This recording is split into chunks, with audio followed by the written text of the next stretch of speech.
Salut à tous, c'est Allomoteur. Aujourd'hui, on va parler d'un sujet crucial si vous achetez des pièces auto d'occasion. Parce que soyons honnêtes, entre une bonne affaire et une arnaque, il n'y a parfois qu'un détail que 90% des gens ne voient pas. Dans cette vidéo, je vais vous dévoiler les secrets que j'utilise tous les jours pour sélectionner mes pièces. Des techniques simples mais redoutablement efficaces que vous allez pouvoir appliquer dès votre prochain achat. Que ce soit sur une casse en ligne, chez un professionnel ou entre particuliers, ces conseils vont vous faire économiser des centaines d'euros et vous éviter les mauvaises surprises. Alors restez jusqu'à la fin, parce que je vais aussi vous montrer l'erreur numéro 1 que font les débutants et qui leur coûte cher. Allez, on y va!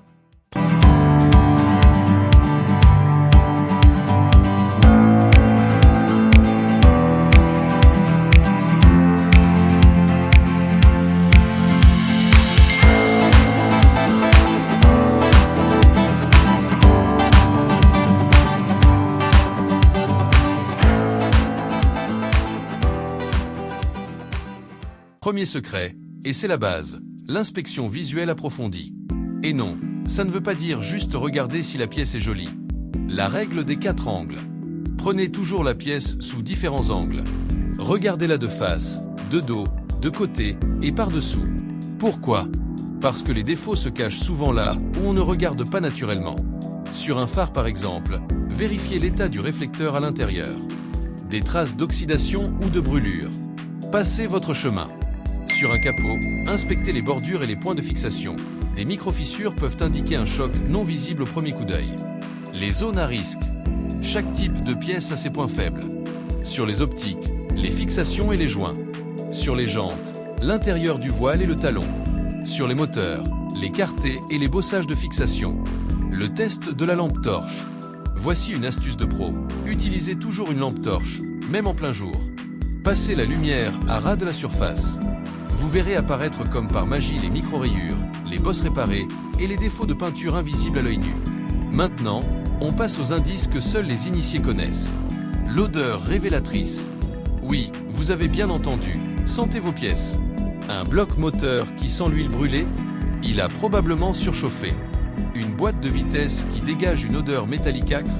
Les synchroniseurs sont peut-être usés. Ces odeurs sont des drapeaux rouges géants. Le poids et la densité. Soulevez la pièce. Elle vous paraît anormalement légère? Attention aux contrefaçons ou aux pièces en matériaux de mauvaise qualité. Une pièce trop lourde peut indiquer de l'oxydation interne ou des résidus de liquide. Les traces d'usure cohérentes. C'est mon indice préféré. L'usure doit être logique. Sur un siège auto, les zones de frottement doivent correspondre à une utilisation normale. Si vous voyez de l'usure uniquement sur les bords, mais pas au centre, suspect. Si un volant est usé d'un seul côté, il y a anguille sous roche. Les marquages et références. Les pièces d'origine ont toujours des marquages. Numéro de série, logo constructeur, date de fabrication. Prenez le temps de les chercher et vérifiez leur cohérence. Un marquage effacé ou retouché. Red flag immédiate. Passons au test concret que vous pouvez faire sur place, sans matériel compliqué. Le test du mouvement. Pour toute pièce mobile, articulation, charnière, roulement, faites-la bouger. Elle doit se déplacer de manière fluide, sans point dur ni jeu excessif. Un portière doit s'ouvrir sans forcer et tenir sa position. Un roulement ne doit pas avoir de jeu latéral. Le test de la rayure cachée. Sur les vitrages et optiques, passez votre ongle perpendiculairement à la surface. Vous sentez des accros? Ce sont des rayures qui vont diffuser la lumière et réduire la visibilité. Le test du joint. Les joints sont essentiels. Pincez-les entre vos doigts. Ils doivent être souples, pas cassants ou durcis. Un joint craquelé va fuir dans les 6 mois, garantie. Le test électronique de base. Pour les pièces électriques, capteurs, calculateurs, moteurs électriques, si possible, demandez un test de continuité. Beaucoup de professionnels ont un multimètre sous la main. Un simple test de résistance peut vous éviter d'acheter une pièce HS. Le test de l'aimant. Petit bonus pour les carrosseries, passez un aimant. Il ne tient pas. Il y a du mastic en dessous. Une réparation n'est pas forcément rédhibitoire, mais vous devez le savoir pour négocier. Ne jamais acheter une pièce d'occasion sans poser ces questions. Question 1. D'où vient la pièce exactement? Est-ce un véhicule accidenté? Repris. Fin de vie. La provenance vous donne des indices sur l'état général et les risques associés. Question 2. Combien de kilomètres avait le véhicule d'honneur? Crucial pour les pièces mécaniques. Un turbo avec 300 000 km ne vaut pas le même prix qu'un avec 80 000 km. Question 3. Y a-t-il une garantie?